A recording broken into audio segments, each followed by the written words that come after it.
Okay, hello again, everybody. Welcome again to this GCE Buddhism podcast on Edexcel, paper 4, Buddhism. We're looking at the Buddha and the life of the Buddha, the acts of the Buddha. This is the acts of the Buddha, number 5, leaving the palace. Now, Siddhartha decided he couldn't live any longer in this uh, palace of paradise, as it were. He was unsatisfied with it. He wanted to go in the world outside, and he decided to make some journeys, and he made 4 fateful journeys, according to legend, into the outside world, where he witnessed 4 sights that would change his life completely. Buddhists see these sights as crucial to understanding what Buddhism is about. They are the dawning of a realization about the nature of human life. Siddhartha's father lined the streets with lots of beautiful young people and tried to hide him from all suffering, but the gods, apparently, ensure that Siddhartha would see the real world.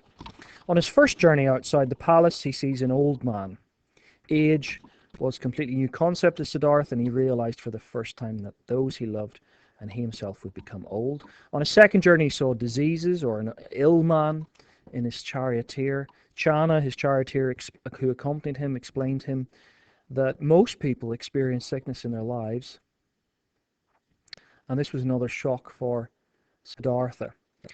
On his third journey, Siddhartha saw the sight of a funeral procession with a corpse. Up until then, Siddhartha had known nothing of death. He had not realized that his life was not infinite, that his wife, his son, his father, himself, every living creature would eventually die. And this new knowledge affected him so deeply he wept with compassion for all living beings. He could not return to his life of pleasure because those pleasures had become tainted by his knowledge. They would pass and be replaced by sickness, old age, and death. Now, the story ended there. It would all be very sad. It doesn't, because he has a final and fourth journey. He sees a wandering Hindu holy man, or sadhu. Though this man was old and without possessions, his face appeared serene and peaceful. And this inspired Siddhartha to take the Bodhi path, the Bodhisattva path, or perhaps the Arhat path, depending if it's Mahayana or Theravada Buddhist, like many in India at the time did. Obviously, the sadhu knew about sickness, old age, and death, and yet he was not in the state of total despair that Siddhartha was currently experiencing. He must know the secret. He felt the answer to the question of the meaning of life. Siddhartha resolved to follow the same path. Now, Dominic Side comments on Siddhartha growing bored and restless, and explains the trips that he made, uh, in particular the funeral procession, with the mourners carrying the corpse, and the details of that, to the river for its last rites. This would have been a Hindu funeral procession to perhaps burn the body. Siddhartha was stunned to realize that youth was not indefinite, that we all must die. Now, there's a tradition in India where some men choose to leave their life in society and take the quiet lifestyle of hardship and simplicity, living in forests, surviving on the alms food as a way of seeking freedom from suffering. Now, Side points out these are called Shramanas, or ascetics. Now, these were a breakaway group from the Brahmins, so this is a different approach to the answer to the meaning of life. So these 4 experiences, Side marks that they mark a turning point in Buddha's life. They're called the 4 signs, and he resolves to find out a solution for human suffering, and this motivates the quest for the rest of his life. It's unlikely that the Buddha actually witnessed these 4 signs in a literal way. It's hard to believe that someone aged 29 would be as naive as the story portrays him. And earlier stories, I think, give signs of this.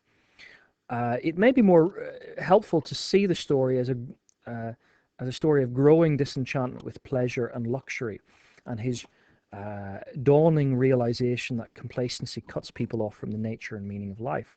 Some people in our own societies can lead very sheltered childhoods with their parents shielding them from the harsh realities of life. And even though we're surrounded by poverty, old age, illness, and death, maybe perhaps in television, these perhaps don't touch us They don't reach out to us. We have sympathy fatigue, perhaps, and maybe this is the case. It's not until we connect with people that we arouse our sympathy. Maybe this is what's happened to the Buddha. At other and so like he experiences the reality, the visceral, immediate reality of suffering. The four sights can be understood as the process. He gained a personal encounter and realization with the immensity of suffering. Denise Cush adds her own commentary about all of this. In particular, uh, he comments on the excursion. She comments on the excursions. Uh, the tired, wrinkled, worn-out old man with great pain and diseased body, a corpse being taken to the cremation ground, and the religious ascetic. She comments in Ashvaghosha's account that these figures had to be conjured up by the gods, interestingly, as the king's plan for removing such sites had been so successful. So you get this miraculous appearance of these sites, contra the king's wishes, and that's interesting. However, in the Pali Canon, there's no evidence the story represents an event which occurred in the Bodhisattva's own mind, conjured up by the gods. Story is told, as in the legends, an artificial stereotype form which is difficult to accept literally. And she again comments and says, 829 could have never experienced any pain or suffering. Seems unlikely. So the story is a myth of the dramatized gradual dawning of the Bodhisattva, the reality of suffering.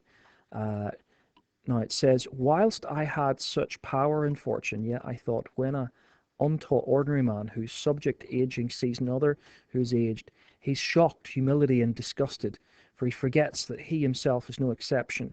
But I too am subject to aging, not safe from aging, so it cannot befit me, shocked, humiliated, and disgusted on seeing another who's aged, when I consider this vanity of youth left me.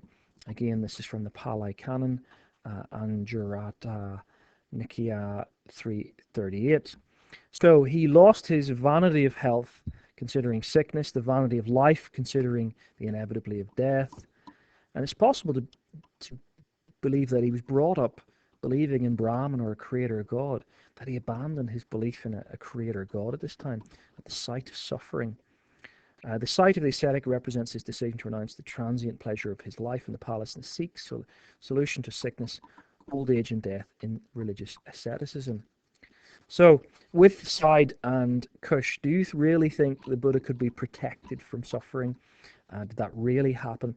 Or is this just a myth of the existential, visceral realization of suffering a young man who never really had confronted it, came to realize before? When did you realize life is full of pain and suffering? And what teaching, what doctrines of Buddhism does this story reinforce? That's a key idea. Okay, tune in for the last one we're doing in this section on his renunciation, his life as an ascetic.